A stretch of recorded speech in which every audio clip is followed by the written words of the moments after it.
of this episode. Do you know about this case? No, I don't. Have you... So you're telling me the story. This one is... Like most of them. Yeah. It's our dynamic. It's our dynamic. I'm just a storyteller. I'm just the banterer. This one's a kind of a well-known case in true crime plus in paranormal. Well, I love it. So we're merging our worlds together. Can't wait till we're filming these. What are they doing? Well, what is she doing? Theatrical storytelling. We use a lot of gestures. Yes, ma'am. And we make a lot of faces, I think. I do, for sure. She does, and I love it. And she usually does without realizing it. And the expression is usually what she's really thinking, and it's hilarious.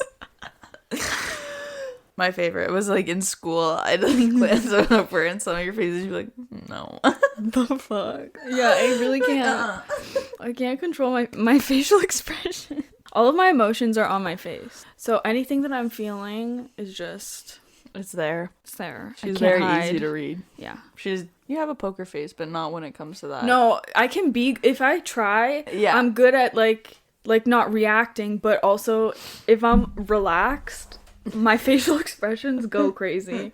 My whole life, my mom is like, please, fix your face. Please. Don't like, please. Correct it. Smile. Smile. Don't do that. I also have a resting bitch face, so that, on top of everything, doesn't help. Because everyone's like, why are you mad? I'm not. It's just my face is relaxed, and also I have dark... Big eyebrows. So they look like... You're frowning. I'm mad. I do go like this a lot though too, and I squint when I'm trying to hear and see things. So I squint to listen better. I just squint a lot too. So I look. Anyways, okay. We're just very excited for you guys to see our facial expressions when we start filming. We hope you're excited too. Okay, so this case, the reason I named it "Axe and You Shall Receive" is because it is an axe murder case. And listen, this one's actually a little bit intense, so we're gonna skip the tarot pull for this episode and skip the what sipping, just because it's like it's a little heavy episode. Oh, she said we're full serious. Not very scary, but like in the like crime sense, it's like a little bit intense. So we're gonna take it a little bit serious. I can't even say seriously. No, it doesn't feel right. Okay, so why this case is so famous is because it happened in... Did I even say... Yeah, it happened in the early 1900s, and it still hasn't been solved. So they've never solved it, and there is about 1 million suspects. Not really, but there's so... I mean, it kind of makes sense if it's from that, like, early. There's not much, like... They didn't really have the forensics that we have. Forensics, all of that stuff. But they have so many suspects, but they couldn't actually, like... pin it on anybody specifically. And the who done it, the why did it happen, the how did it happen, all of it is like, it's very, very mysterious. My eyes are already starting to twitch out. Oh damn, she's scared already. I'm freaking out. Welcome to Tea Tales and Talks, where we talk about spooky things, drink some tea, and try not to get too scared. I'm Sarah, I'll be your host. And I'm Mackenzie, I'll be your co-host. For these strange and occasionally unsettling tales. In this episode, we're diving into the mysterious case of the Villisca axe murders. So grab a cozy cup because you're gonna need it for this one. Dun, dun, dun, dun. I tried to show my dad this like allergic reaction that I seem to be having. Oh. With I had a bracelet on. I've had that before. And I said, oh, no, it is not proper silver by any means. My skin cannot do it. Showing my dad, and he's like, yeah, your veins are popping out. And I said, no. Hey, first of all, not the reason, not it. Not what I was showing you. But thank you. But I have really bad ones too. Like, look at it. I think it's like a circulatory issue as well. Well, let me tell you, the doctors never have an issue finding my vein to poke and stab me. When I got blood taken, they can find my veins, but she was Did like... they collapse? No, she was like, it's coming out really slowly because I like don't have that much blood in my body, and it my circulation's really bad, so she's like, okay.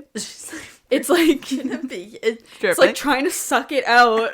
There's not enough. It's just like, this is taking 3 times longer It's okay. than it typically takes. And she was like, okay, you need to like try to like squeeze, and then she's like, okay. Okay. I didn't even realize that could happen. My mom's have collapsed. Like, her veins will collapse. Like, it's as if they're, like, jumping away from the needle. Oh. They're like, no. No, that's crazy. That's crazy. At least that's what she tells me. And I believe her, so. Speaking of blood, in actual seriousness, real life, true seriousness, this is, like, a pretty heavy case.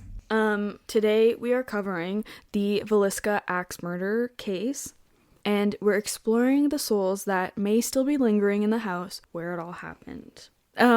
This case is quite intense and strange because of the brutality of the actual murders and the fact that it has never been solved, and also the sheer amount of activity still within the house today. Now, we love mysteries, and we love any opportunity to put on our theoryologist hats, of course, but this is a mysterious, unsolved case that has to do with real life true crime, not just the ghosty stuff. Yeah, and a crime that has not totally been solved even now over 100 years later. So as we cover this case, we just ask to keep an open mind and keep conversations about this case respectful, because it does involve like actual people who their lives were taken in a very brutal way. Yes. So we're going to walk you through the case and give you all the little details, so maybe at the end of this episode, together we can solve this. And of course, we'll be diving into the mysterious, paranormal aspects of this case too, obviously. This is Tea Tales and Talks. Mm-hmm. Okay. Iowa. I was trying to figure out where this whole thing was from. Iowa. Let's begin in the small town of Villisca, Iowa. Now, when I say small, I mean small. Villisca has a population of just over 1,000 residents. Oh my gosh. And that's from a consensus in 2024. So currently, like as of today, they have a very, very, very small population. So back then they had 10. That's what you're telling me. Okay, cool. And they still haven't figured out who it was? Interesting. Mm-hmm. What is known today as Villisca was actually founded in 1858 under a different name, known as the Forks Settlement, but it was changed to the township of Villisca about 10 years after that. Villisca was known in the late 1800s through the 1900s as a bustling railroad town. Now, although the town never reached a population more than about 2,200 people, ever in its history, Villisca was a significant part of the huge railway system of Iowa that would connect major areas across the west and east of the United States. This would mean that the tiny town of Villisca would see many, many, many trains stopping by and passing through. Keep that in mind. Oh. Unfortunately, Villisca, Iowa is not so well known for its railway system, but for a much darker tragedy. I saw a little fact about naming the town of Villisca. When the railway employees were talking about this place, they believed that the native people of that area were calling it Villisca, but it's a theory or belief that actually what they were calling it was Villisca, which translates to evil spirit or evil place. Now, we can't verify this, but if anybody knows more about whether this is true or not, or if that actually is the translation, we would love to know. This is why their population is still so small. It could be. It's an evil place. It's a cursed land. And we will see exactly why.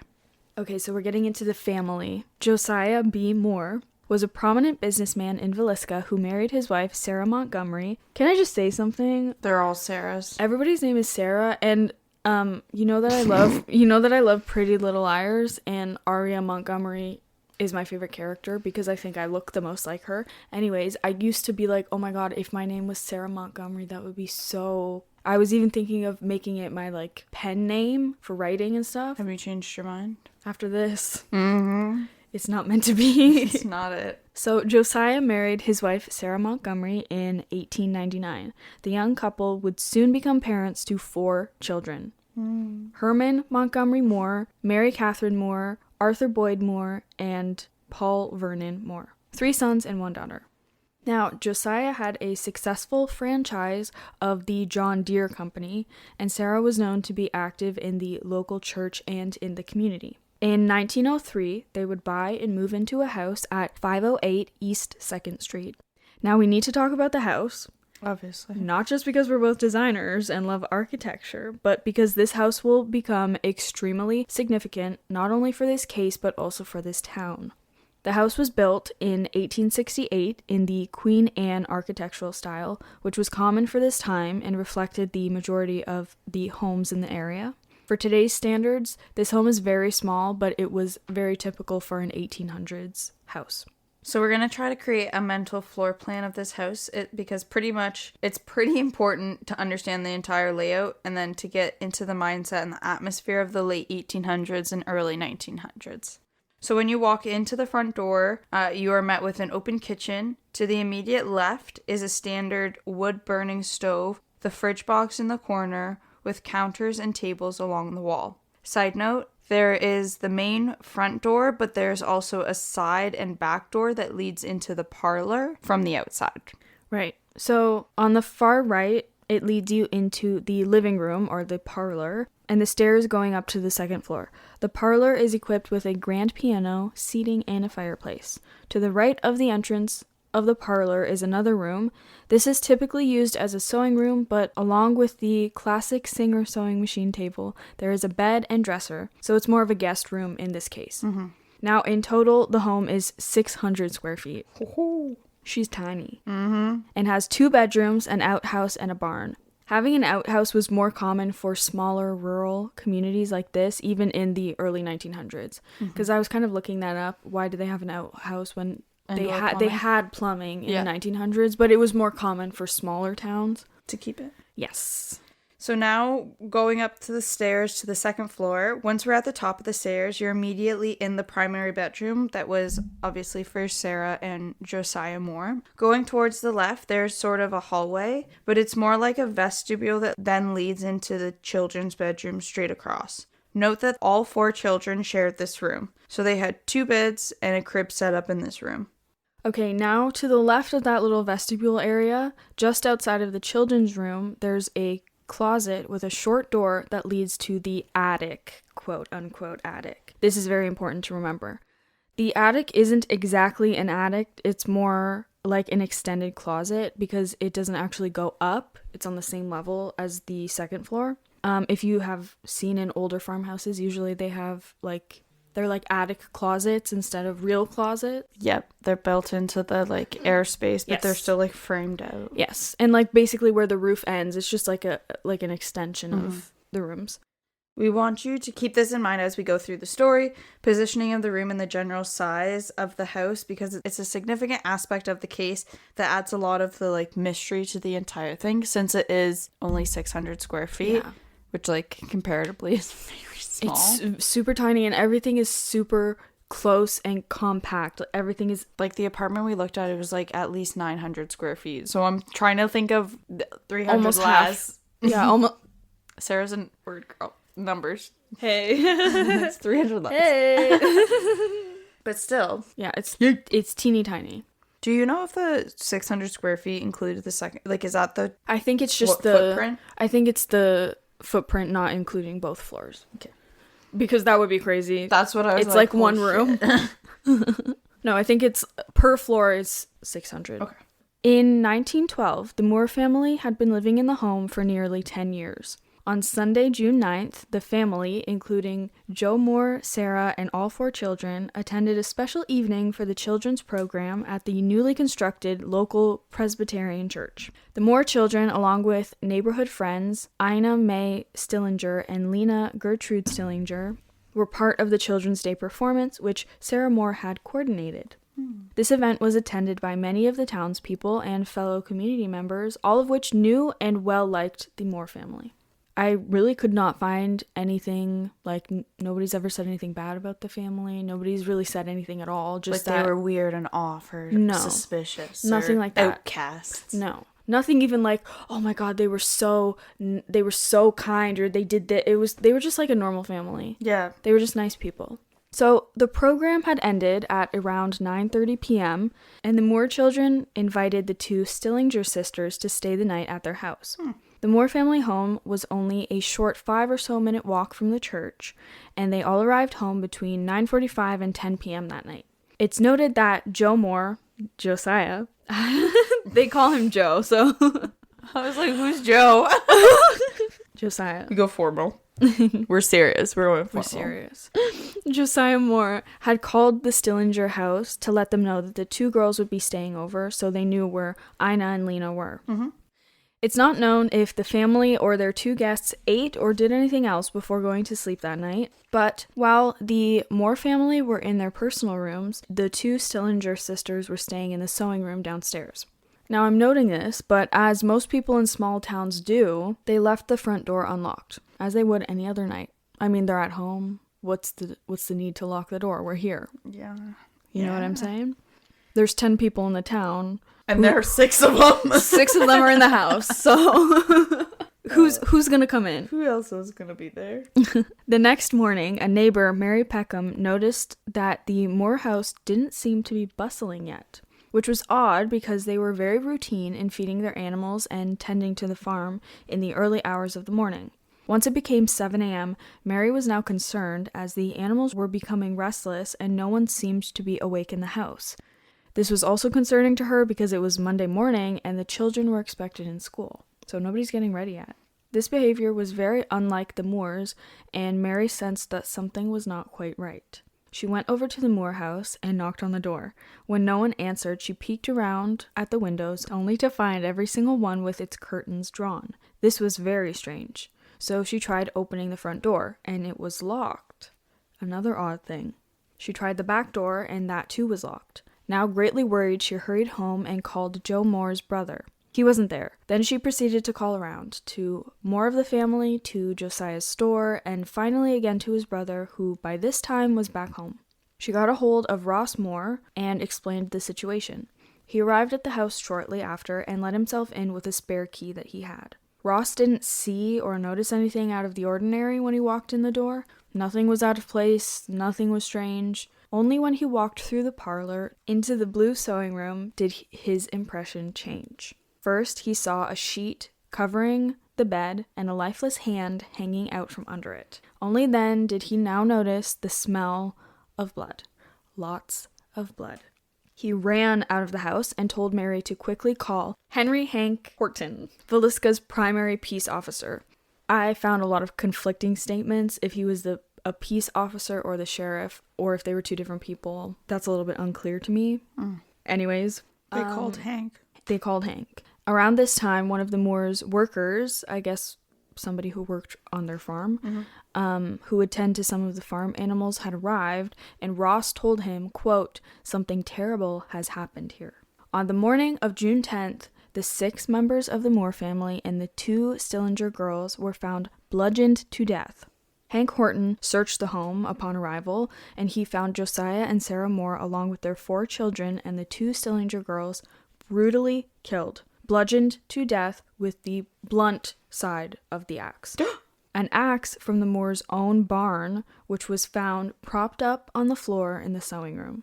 He reportedly walked out of the home and told Joe's brother somebody was murdered in every bed. Sometime after 8:40 a.m., the town's central telephone center issued an all-call alert, advising every household in the town of the murders. Now, this is something we talk about a lot. In the Victorian era, people didn't have a lot going on. I'm bored. What else am I going to do? So basically, every single neighbor showed up at the Moore's house, and in extremely disgusting but typical Victorian era fashion, they all trampled through the house to get a look at the crime scene. Obviously, this greatly disturbed the crime scene itself and pretty much destroyed most, if not all, of the evidence that they could have taken. There were also reports that some people took pieces of Josiah's skull as souvenirs. This reminds me of the Donnelly case. That one's a good one, too. That one's a great one. I have a book on it and everything. I love the Black Donnellys. They're called the Black Donnellys. My mom keeps telling us we have to do that one. Okay, we'll do it for 40. Shout out to your mama. Slime. And I also am fascinated by them as an Irish. But yeah, we'll do that one. I like Side that. note. Side note for us. Tangent. So by 9 a.m., the marshal had finally managed to usher out the last of nearly 100 people, including almost every single neighbor around the Moore house, that had wandered through the entire crime scene. Oh my goodness. By this time, the county coroner, Dr. Lindquist, had arrived. He reviewed the scene himself and then convened back with Horton and the Sheriff Jackson. Okay, they are two different people. With Hank Horton and the Sheriff Jackson. They all dissected the details of the crime scene that they individually gathered. By 10:30 a.m., the National Guard had established a secure perimeter to keep people out. So you can imagine that's how many people were trying to get into this house. This is like absolute chaos going on. So they had to get the National Guard to be like, nope. Hello? Stand guard. Oh my goodness. Around this time, a local druggist, I think this is a pharmacist, but at that time they called him a druggist, who had a hobby for photography, showed up to take pictures of the crime scene, but he was quickly sent away as they said taking photos would be too ghoulish, quote. Pardon me, but the running through the scene? Yeah, the 100 people tampering with the literal crime scene wasn't ghoulish enough. They wouldn't let him take pictures. Okay, now I'm gonna walk us through the crime scene. I want to look up the house. You should. It's actually, I think that they have perhaps on the website, like the Villisca house website, a little 3D panoramic in the kitchen. And I'm going to explain the details of what they found. Now be warned that this is disturbing and truly mind-twisting at some of the facts of this crime scene. Okay? I love that they have a sign outside. Oh, yeah. Of the house. I'm saying a couple points here, and then I'll tell you guys what stood out to the investigators, and then yeah, that's so fucked up. I saw that picture, and I was like, why would you do that? A lot of people are very insensitive to this case. Yeah, like, what the fuck? So, the investigators found what appeared to be 2 burnt cigarettes in the attic. Remember how we told you about the little attic closet? Closets, yep. So there were 2 burnt out cigarettes. Spent cigarettes. Smoked cigarettes. Was Mr. Josiah a smoker? Nope. No record of him being a smoker. Miss Sarah didn't dabble in the dart smoking? I don't think she was a dart enthusiast. Not even a dart enthusiast on the side. Maybe that's why they were in the attic. She was hiding it. She was a closeted dart smoker. So this is what they found. The 2 burnt cigarettes in the attic. Josiah had been the one to receive the most blows of the axe, to the point that his eyes were completely destroyed. So they were like all head related bludgeoning, and he was like disfigured basically. They determined that Sarah Moore was the only one who was hit with the sharp side of the axe. The scene led them to the Moore children's room next, and all 4 of the children were in their beds. So they were killed in their beds, and they believed that they were sleeping because they were still in like a sleeping position in their beds unmoved. Mm-hmm. They noted that a shoe appeared to be filled with blood and was knocked over beside Josiah's side of the bed. Then both Ina and Lena were attacked in the guest room. Ina appeared to have been asleep, but Lena was moved. She was positioned in a compromising way, and she was the only one who appeared to have been moved, though it's unclear if this was pre or post-mortem. And this was all, like, noted after everybody had trampled through the scene? Yes. So it's hard to even think of, like, what was left from the actual, like, person who did it and committed the crime versus people just looking under the sheets and possibly, like, touching the body. Or touching or moving things trying or to take stuff. Knocking things over or whatever, right? So also bearing in mind that, like, 100 people went through the crime scene and not only were looking, but touching and taking things and, like, yeah. Mm-hmm. So here's what stood out to them and the elements of the scene that left them with a lot more questions than ever. First and foremost, the locked doors. They never locked their house. And also, whoever did this obviously took a key with them because they left the house and locked the doors, right? Mm-hmm. Very weird. How did they get the keys? Why did they do that? The whole 9. Then the incredibly odd fact, and this is one of the most famous facts of the case, is that every single window and every single mirror in the house were covered. Then the axe leaning against the dresser in the sewing room, and beside it, strangely laid, a slab of raw bacon. Like a fucking slab. I need you to understand. A slab. A pre-sliced chunk of bacon. A chunk of bacon, raw, mind you, on like the floor. They took it from the fridge. So then there was a chair facing the bed in the guest room along with a lamp on the floor. There was a plate of beans that may or may not have been finished left on the kitchen table alongside a bowl or bucket of bloodied water. Then the 2 cigarettes in the attic and the boot filled with blood. It's like whoever did it stayed there for like a good, like a couple hours after it. This was, kind of And like clean themselves up. the like, running wash their theory hands. was, how long was the murderer in the house? At what point did this stuff happen? Okay, I'm going to go through and paint you guys a mental picture of what they think happened. Again, this is based on the clues from the crime scene, the coroner report, all of the individual people exploring the crime scene, putting all of their details together. This is what they believe happened. But also keep in mind, 100 people trampled through the crime scene, touched things, took things, contaminated every single piece of evidence. Just Maybe keeping that in mind. the cigarettes were left by someone of those people. At this point, Possible. it could be possible. Odd We place, never but really, we don't know. Okay. Keep in mind the weird things that they found and how that plays into the events of this tragedy. Again, this is what they believe happened. This is not what we believe, but this is This is just based on the evidence that they could collect. This is what the police think? This is what they think, yeah. Okay. So the killer, whether it was one person or 2 people, that right off the bat, they're not 100% sure I didn't even think of it being 2 people. if it was one person or 2 people. There's a lot of questions. Hold your questions until the end. Crazy. This is for everyone because there's a lot of questions, and perhaps after going through all of this, you will have more questions than answers. Anyways, the killer, whether it was one person or 2 people, likely got into the home while the family was out at the church event that night or earlier. Now, this would not have been impossible considering the front door or side door may have been unlocked at the time. Most people didn't stringently lock their doors like we do today. There is also a theory that the killer got through a window by taking off the screen. See, they don't know. Once inside, the killer likely looked for a place to wait out the family, finding the attic closet in the parents' bedroom. This is where they found the 2 burnt cigarettes. It's believed the killer then laid in wait for the family to arrive home and go to sleep. This would suggest that he knew who they were and where they were and what they were doing at the time. I'll just put that out there. Once asleep, the killer emerged from the closet and brutally attacked Josiah Moore first. He is believed to be the main focus of this event as his bludgeoning was the most extensive. There is even a gouge in the ceiling from where the axe hit. So the guy was swinging so hard that the axe got stuck in the ceiling. And it's still there. You can see it when you go to visit. There's a little nick in the ceiling. Oh. Then he moved on to Sarah Moore, who, like I said before, was the only one killed using the blade of the axe. Why was that? I have no idea.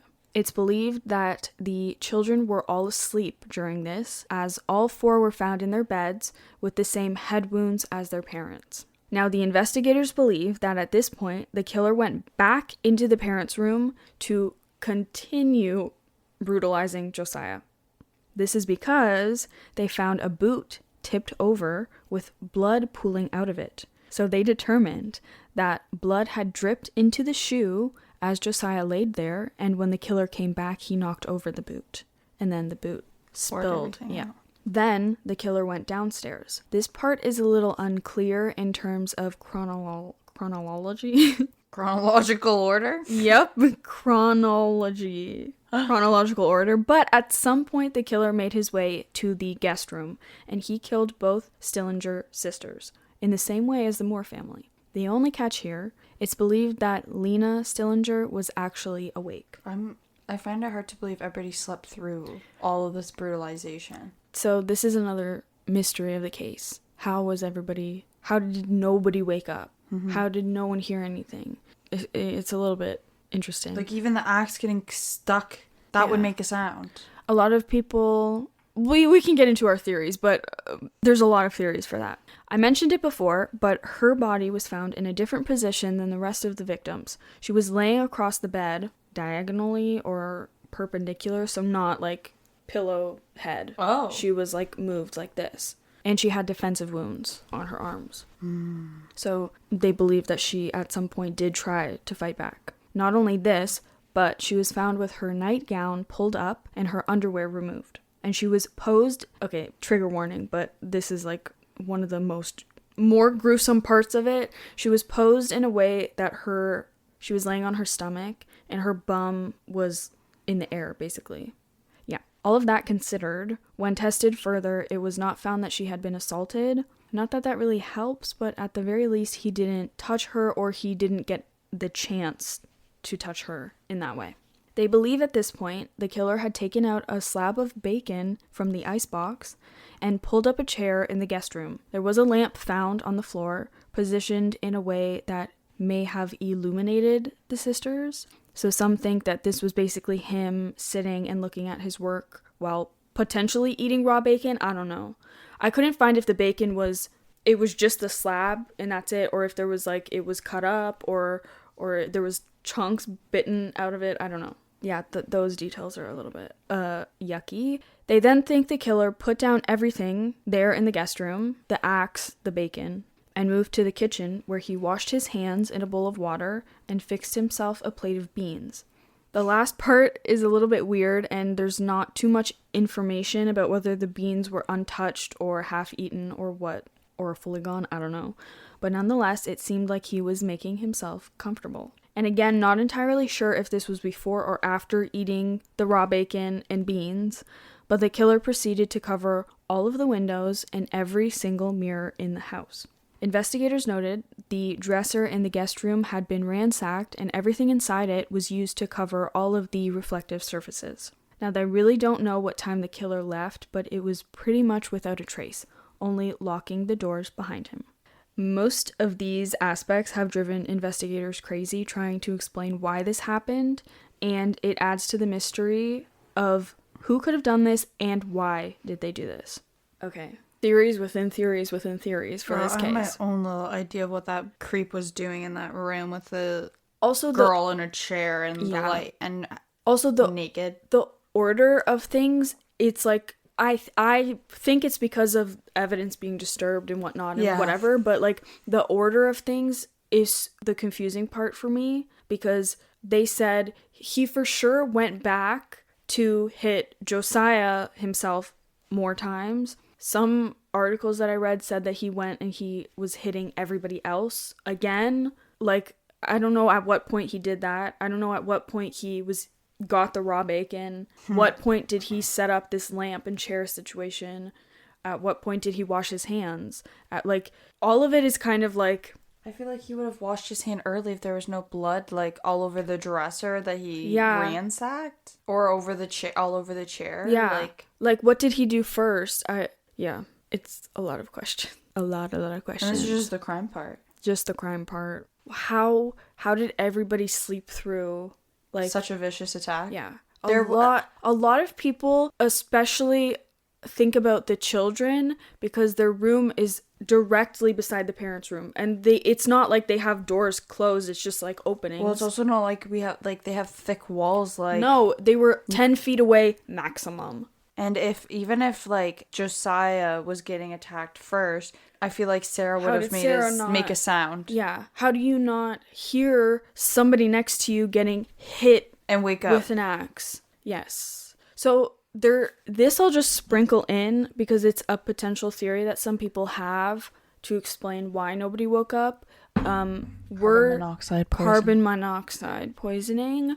Or were they poisoned somehow, some other way? I was thinking about the carbon monoxide poisoning, but I feel like I have in my head from listening to true crime cases a lot. There's like, I don't know if it's chloroform or something. There's like some kind of drug that like, it like doesn't work on everybody. And to me, that would explain why everybody else was like asleep, but Lena was the only one who wasn't. So it didn't work on her, or it like didn't put her fully to sleep. But then But then how could that have happened? Was he going around injecting people? Like, I don't know the logistics to that. Right, and like trying to like go back in time to think what they had available back in the early. If somebody knows that, like, I would really like to know if it's chloroform, that's the thing that it like. I know for some people they can't smell it at all, but some people it smells like almonds to them. I don't know if that has something to do with it, or that's just some random fact. An extra little tinge. Just a little extra for you. Over time, investigators and historians have come up with a few theories on who the culprit could have been. They're all interesting, but like all the other details of this case, each person leaves us with a few more questions than we had before. So it doesn't answer all of the questions. It actually doesn't answer any. It just kind of gives us more questions. Perfect. But we have 6 theories that we're going to talk about. Yay! And Mackie Moo will start us off. Hey guys, am I even close enough to the mic now? Okay, number 1, theory 1, is Reverend George Kelly. Reverend George Kelly was a traveling minister and a former teacher who documented mental instability and sexual deviance. He attended the Children's Day service in Vilisca on Vilisca. Where did I get Vilisca from? It looks like it, and it sometimes it kind of reminds me of Italian? Vatican or Italian. Yeah, I thought it was Basilica, Italy. To be that's honest. what. Oh, can you tell me again what it was?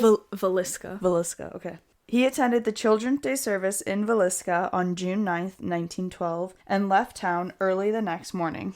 Well, Kelly gave several confessions containing accurate details about the murders, then recanted, claiming police coercion. No physical evidence tied him to the crime. Many consider Kelly the strongest suspect because he was confirmed to be in the town, had no alibi, and also displayed abnormal behavior consistent with the crime's ritual elements, and voluntarily confessed multiple times. His confessions were inconsistent, contained factual errors, and were likely influenced by coercive interrogation. Were likely influenced by coercive interrogation methods common at the time, with no physical or forensic evidence ever placing him at the crime scene. I think he is, in general, people's favorite suspect. Just because he's a little off? Because he's a little freaky deaky. I think that they said he was like a little bit perverted.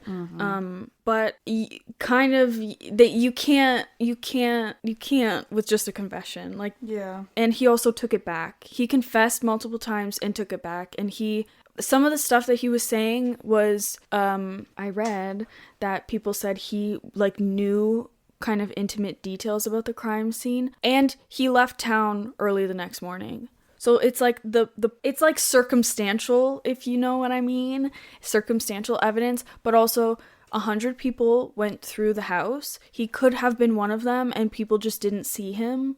That's how he knows about the crime scene. Like, he was there at the church event before, so I guess timing wise, he would kind of know, like, well, they left at this time, so it must have happened between these times, right? But if he was at the church event, was he there the whole time, or did he leave early? Because if he was the killer, he snuck in when the family was at the church event. Yeah.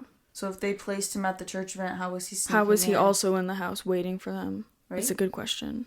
Reverend George. Theory 2, William Blackie Mansfield. He was a railroad worker and a violent offender suspected in multiple axe murders, including the killing of his brother-in-law, which closely resembled the Vilisca crime. The murders attributed to Mansfield shared striking similarities. The use of an axe, attacking on sleeping victims, covering mirrors, and lack of robbery. That was another thing I totally... There's so many details of the case, but nothing was taken from the house. Even the axe that was used, it was left there. What about the stuff in the dresser? He just took it to put on all of the mirrors, but he didn't take anything with him. So nothing was like disturbed, and like he moved some, like the chair and the lamp and stuff like that, but he didn't take anything with him. He didn't take anything with him, as far as we know. But again, there was 100 people going through the crime scene, so... Also, like, if they took something versus him taking something, how do we prove it? Yeah, exactly. Supporters argue that Mansfield is most likely because of the murder in Vilisca fitting a serial killer pattern. It explains the randomness of the crime, the extreme violence and the lack of personal motive. However, records and witnesses suggest Mansfield was likely incarcerated or otherwise accounted for during the time of the murders, and none of the similar acts cases were conclusively linked to him. So again, No circumstantial. And the other crimes that he committed were not actually, like, officially tied to him anyways, so... Also, if he could have been incarcerated, maybe he was incarcerated for one of those crimes, and then the killer actually heard about that crime. Maybe. And use that as, like, see, I'm, to Helping- blame on to blame it on him. help him get rid, away with, Yeah. Okay, theory 3, Frank F. Jones, who is an Iowa state senator. He was an Iowa state senator. So, Frank is a powerful businessman and a state senator who previously employed Josiah Moore before Moore opened a competing business, creating a rumored feud. Jones was never officially charged, but persistent local rumors claimed he hired somebody to kill the Moore family in retaliation. Those who favor this theory believe Jones is most likely The suspect. the suspect because the murders may have been professionally arranged, explaining the killer's calmness, thoroughness, and disappearance without a trace. The theory against Jones rests almost entirely on rumor and hearsay, with no evidence of payment, communication, or direct connection to any perpetrator. Yeah. I feel like this one's like the most like outlandish. Yeah, in my opinion too, because, well, it's possible. Like, Yeah. all of these, they're theories because they're all of them are possible. It's kind of like, I guess why some people believe this one strongly is because it seemed like, based on the evidence, that Josiah was the, like, main focus, because he was the one who was hit the most and, like, disfigured the most. But also there's no proof that somebody had it out for him. There's no, like, everything was kind of rumored, right? I'm so intrigued. And, like, you can't really say because he left his business, all of a sudden Frank is like, I'm gonna put a hit out on him and his entire family. And then the two random girls. And the two girls, yeah. And that feels like a lot. that's a lot. Yeah, it is. Theory number 4 is Henry Moore. Now, he is of no relation to the Moore family. I know, that was shocking too, but just wait till we get to the next one. I saw that. Oh, got him.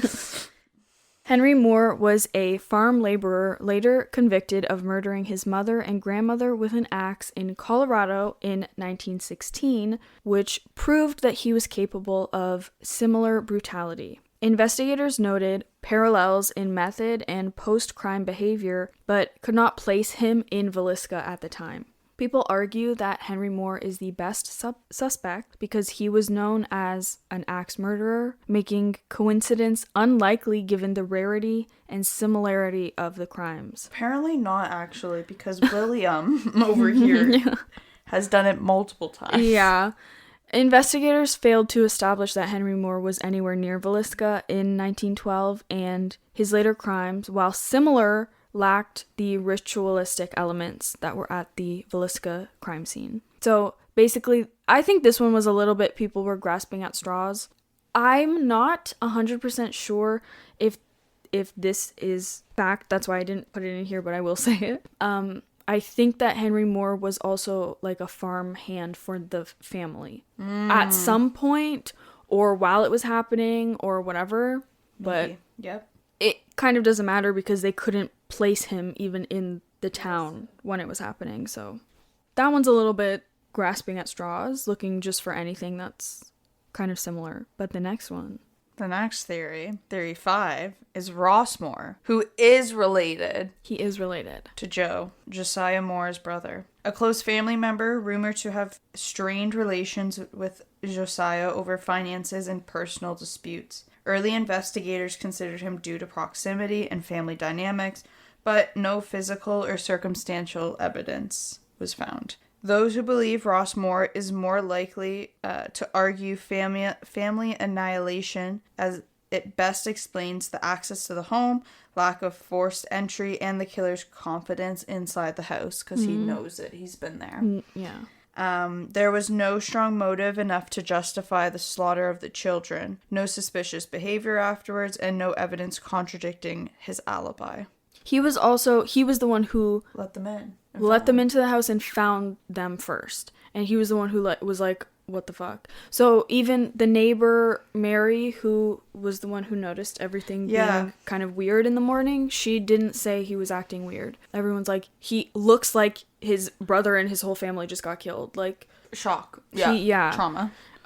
Interesting. Also, I think this one's a little bit more of like the rumor mill hearsay thing, because they're like, maybe they had a strained relationship, but maybe they but didn't. Also maybe they didn't. So maybe they had a disagreement and that was it. Yeah. But it's interesting, the point about the killer's confidence inside the house, and also the like lack of forced entry, because that was a big thing. How did the killer get into the house? But I don't know, because like to me, I'm not too worried about that if like they're used to like leaving their doors unlocked. Yeah. So like if their doors were unlocked, their windows are probably open, so you can get into the windows. Yeah. Slid a window open, took the screen off, put it back on. Yeah.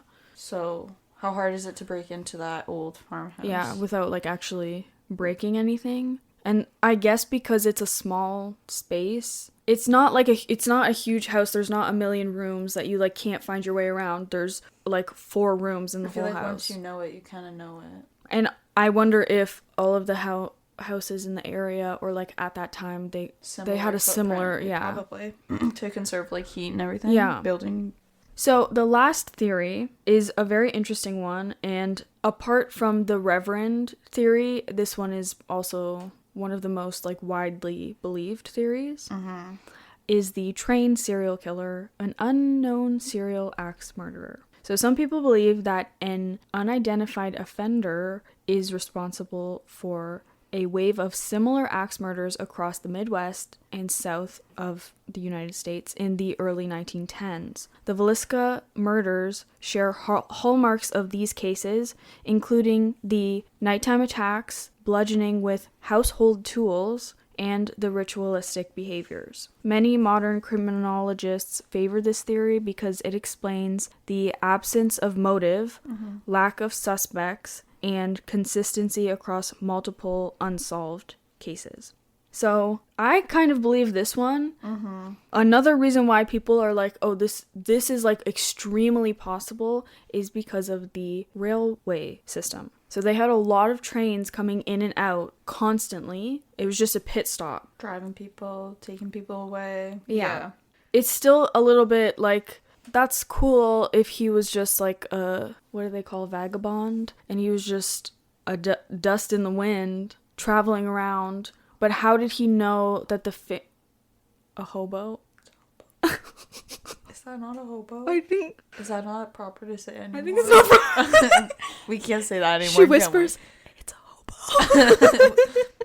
Can't say that, can we? I don't think so. We're gonna get canceled. Oh, fuck. But also, then how would he know that the family was out of the house, right? I think he broke in at night. Like, I don't think he was waiting. I think he broke in at night and just, like, killed the family, and then was having, like, 2 smokes, like, walked around and then, like, discarded them into the attic, and then, like, perversely sat in this sewing room with this naked body and ate some bacon. My other question is, because the population was about 10 people, how did nobody notice, like, some strange guy who's, like, lurking around? If he was lurking around for more than a day. That's why I think he did it, like, at night. Like, broke in at night. No one saw him. And then got out before, like, the morning. Like, he was only there for, like, a few hours. Maybe 4 hours, 5 hours. Enough to, like, kill, eat, clean up, and leave. Like, a pit stop. Another theory, this just came into my mind right now.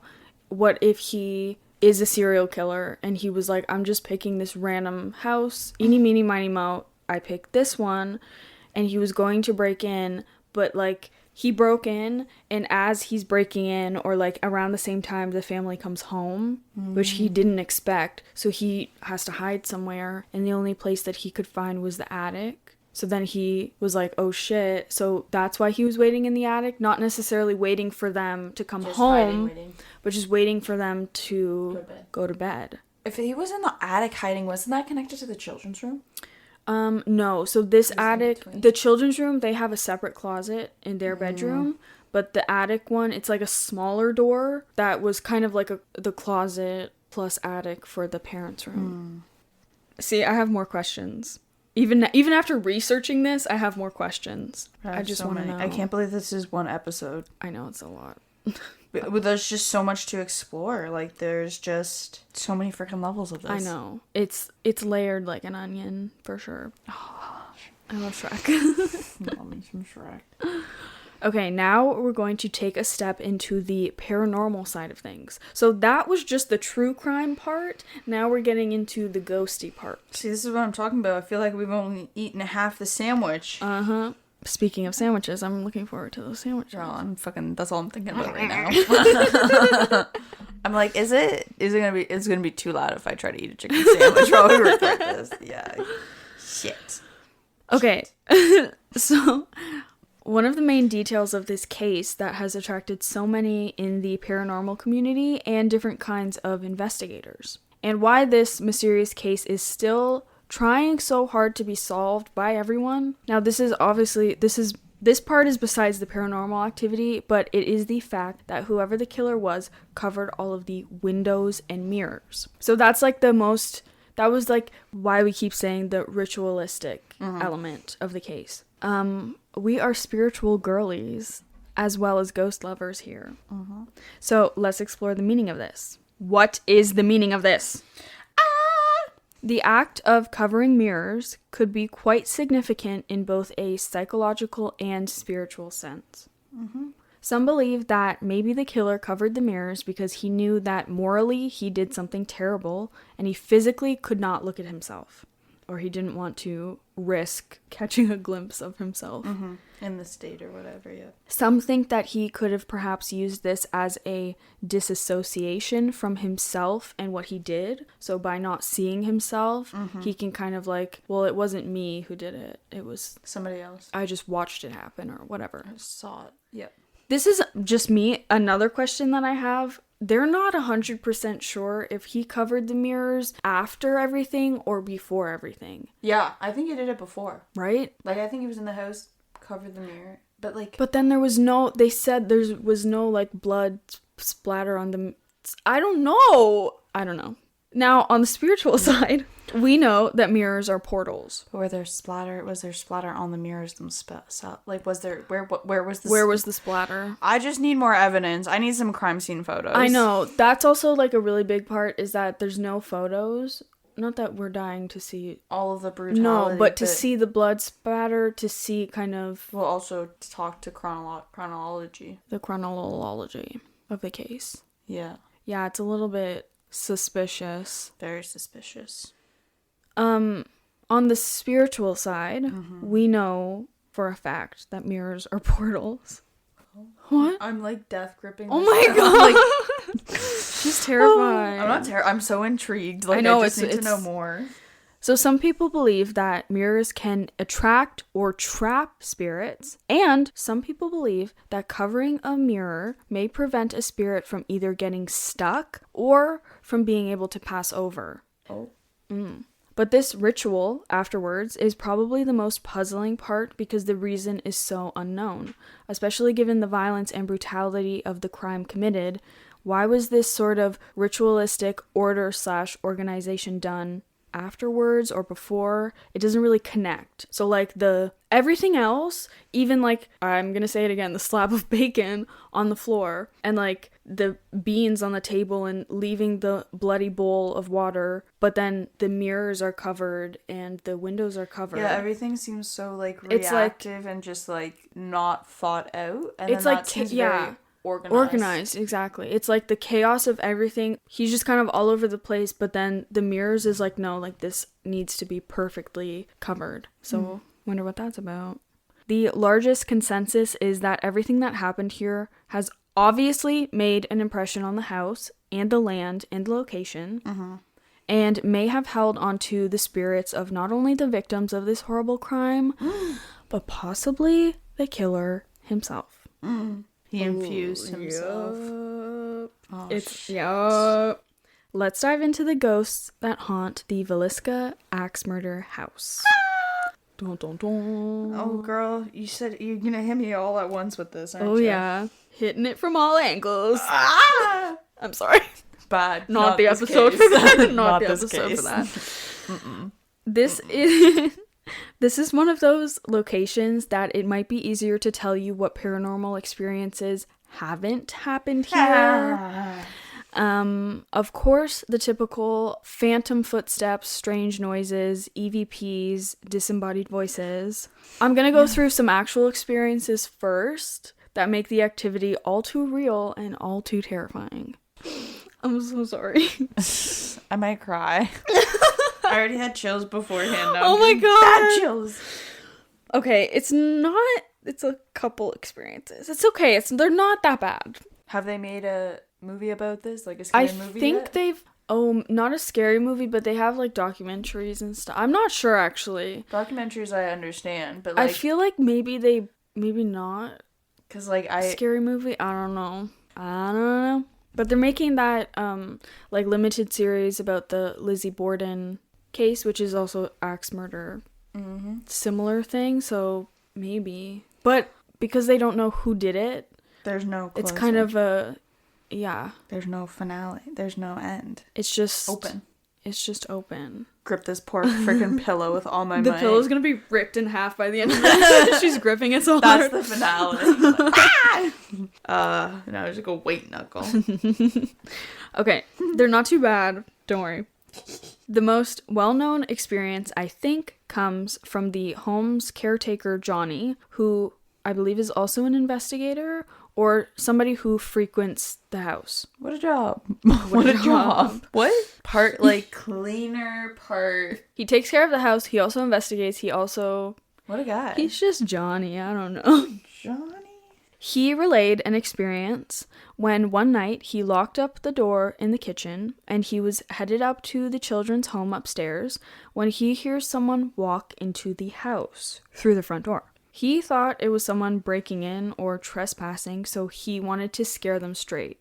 Obviously, he's like, I'm gonna get you guys. Yeah. He hid in the closet in the children's room, and he waited until he heard the footsteps walk all the way up the stairs and into the room. Then he jumped out to scare them, and nobody was there. So he heard someone enter the home, walk around, walk up the stairs, walk into the room, but when he opened the door of the closet, nobody was actually there. That's what I think the killer did. Interesting. Like, that's how I think he went in. The footpath, basically. Yeah. Like, it recreate... Ooh, that gave me chills. I know, I'm getting it now, too. Or he was the killer who, like, locked the front door and then went upstairs, hid in the closet. And then the footsteps were the parents, like, Josiah going to bed. Ooh. Ugh.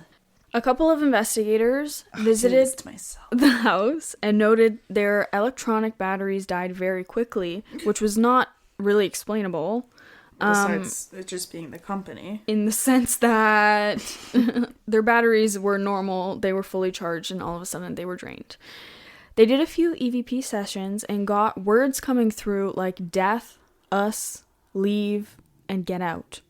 They also physically heard children's voices and noted that their thermal equipment was going off. Why can't we have words like joy, peace, love, thank you? Love, light, tranquility. No, it's death. I get it. Get out. It's a bad place. It's a bad place. Some children have been observed playing with an unseen individual underneath the bed in what is often called the dark room, which is the blue room outside of the parlor where the Stillinger girls died. In 2009, a guy came to investigate and make contact specifically with the Stillinger girls in the guest room. It's said that he called out to the girls and asked them to turn off and on his flashlight, which they did every single time that he asked. No. This pretty much confirmed for him that there are spirits in the house. He believed that all 8 of the victims were still there.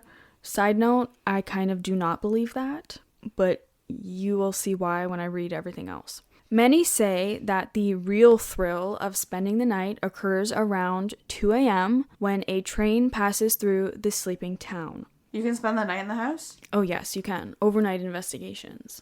No, thank you. Daylight only.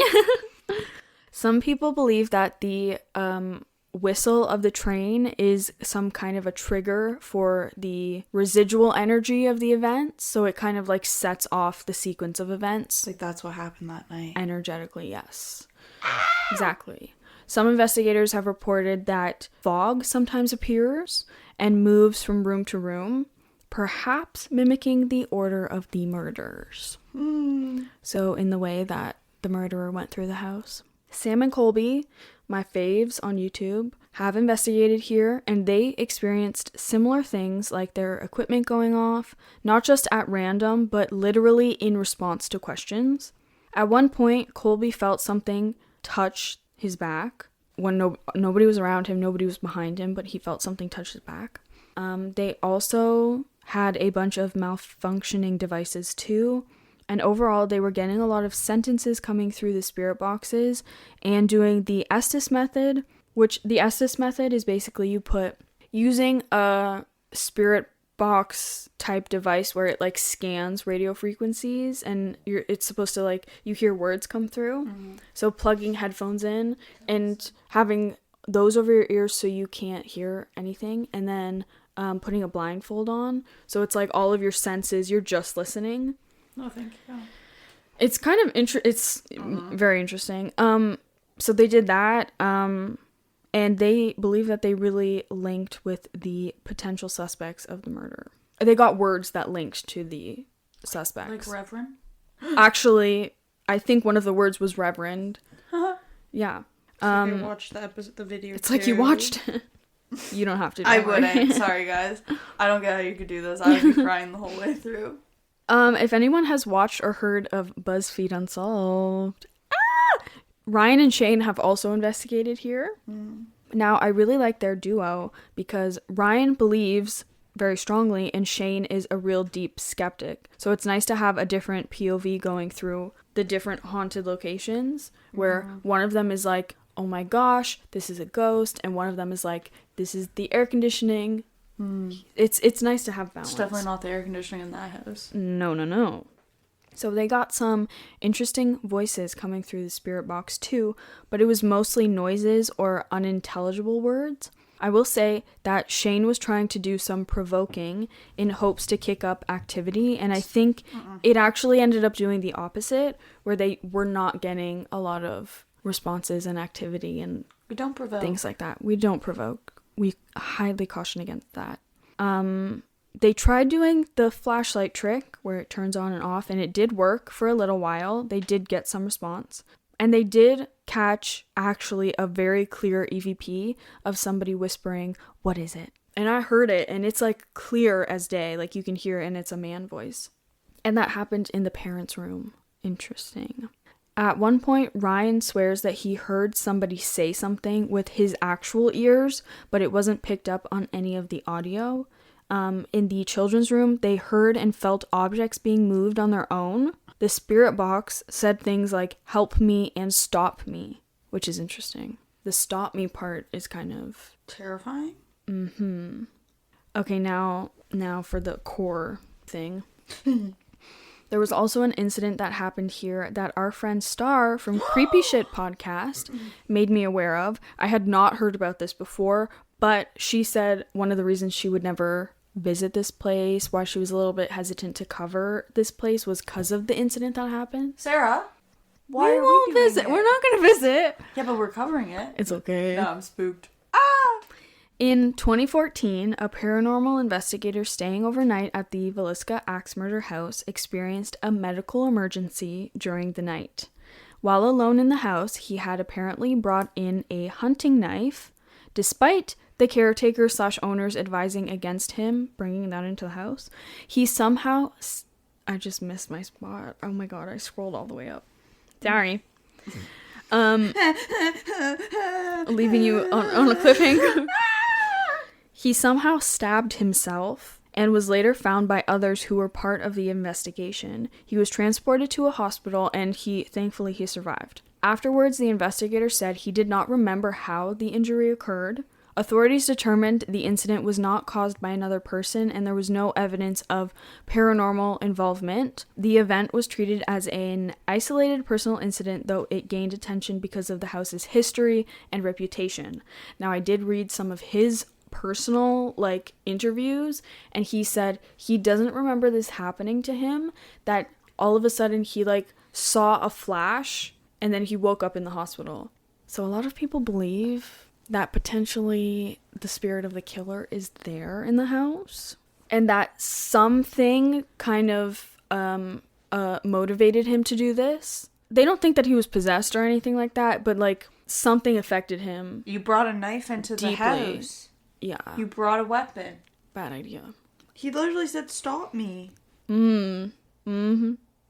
Okay, these are some things that have happened in general.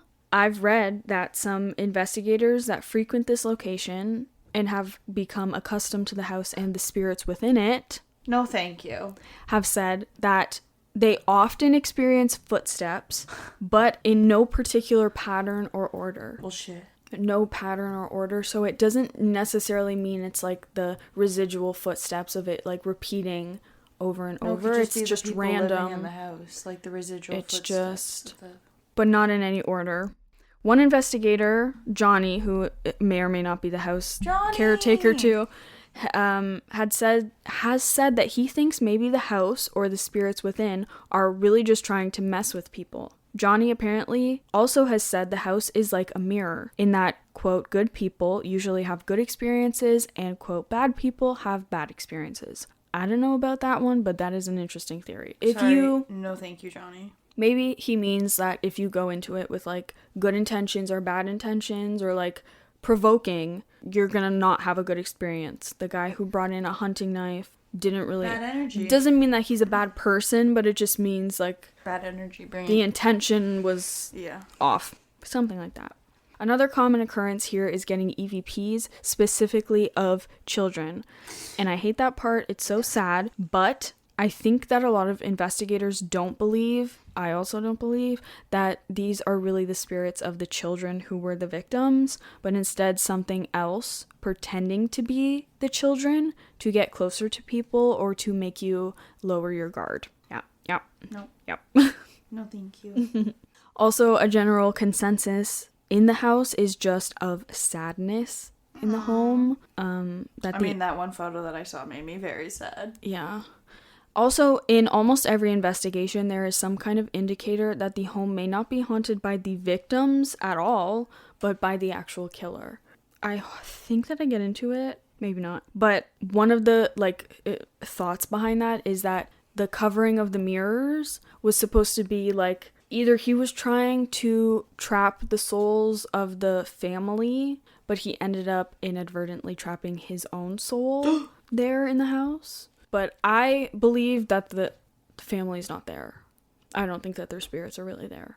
If there's anything there, it's residual energy that they're not stuck there. No, they've moved on. Yes.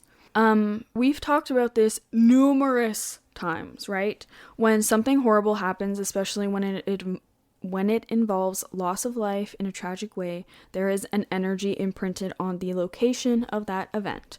This can mean that the souls of those involved haven't properly crossed over, or that there's a residual type energy replaying constantly, which it doesn't necessarily mean that the spirits are still there, but it means that their energy of the day-to-day life or the events, the circumstance of what happened to them, it was so energetically charged that it just kind of stayed in the house. It doesn't mean that their spirits necessarily are still there. And when we have these sort of haunted attractions and haunted houses, it just holds onto the stories and events and basically the spirits in that place and keeps them there. Giving constant energy and attention kind of ensures that there will always be activity. Even if it's residual stuff, if you are constantly feeding into it, it's going to stay there forever. We have some theories about who we believe may have done this, and I have some thoughts and feelings about the paranormal activity here. Why is the killer's spirit still there? Is it because this was the most significant part of his life? Or because he can't move on from it? Or did he, like I said, inadvertently trap himself there by doing the horrible thing? Maybe something to do with the mirrors? I don't know. The Villisca axe murder case remains one of the most unsettling, unsolved crimes in American history. More than a century later, the lack of answers has allowed speculation to persist. blending documented facts with stories of unexplained experiences of the paranormal persuasion. While the historical evidence points to human violence and investigative failure, obviously. That's a little bit of an understatement, but that's, yep. The home's reputation has evolved into something more symbolic, I would say, in the paranormal field, as a place where tragedy and mystery intersect. I think the main takeaway for this case, in the paranormal sense, is not so much trying to prove that ghosts exist, but trying to get answers for this crime that is still not solved. I think that's the main purpose of people going to investigate there, because it's such a mystery. All of the aspects, every single detail of this is so, like, what the fuck? Why did this happen? People want to try to get answers, perhaps from the victims themselves or from the killer himself or whatever is there, basically. The house itself, from the house. Maybe the house, obviously the house saw what happened. Obviously, the building materials saw what happened and they're holding on to it. So maybe one day we'll get an answer. Oh, they're gonna say we were gonna visit, and I was like, no, we will not. That's okay, we won't. Sorry, Sarah, you can go. Might be a solo trip. I'm not going. Me doing a solo overnight. Oh my god, I couldn't do that. Don't bring it up. I wouldn't come back. I could not. Don't say that. We'll skip that one too. It's a little too scary. We're gonna pass on that one. We'll leave it to the professionals. Yeah. If somebody else wants to investigate there, you guys can tell us what happened, but we're not gonna go. I still got my training wheels on. It's not for that one. But we do want to hear what you guys think and what your theories are and what theories you agree with, disagree with, and what your take on the case is. Do you think the spirits of the victims could hold the answers the investigators could never find? Could the spirit of the killer himself really be haunting the very location of his crime? And do you think this case could or ever will be solved? Or is it destined to remain a mystery forever? If you have any of your own spooky stories or paranormal happenings or witchy experiences, or if you have theories about this case, if you have more information about this case that we didn't cover, that you believe is really important, another detail, another piece of evidence that we didn't know about, please tell us. You can send your stories to teatalestalks@gmail.com or send them to us through our spooky stories submissions form in our Linktree. And be sure to follow us on Instagram, Tea Tales Talks, to keep up to date with everything we're up to and all of our upcoming spooky episodes. And until next time, our twitchy witchy friends, stay spooky and don't let your tea get cold. Holy fuck.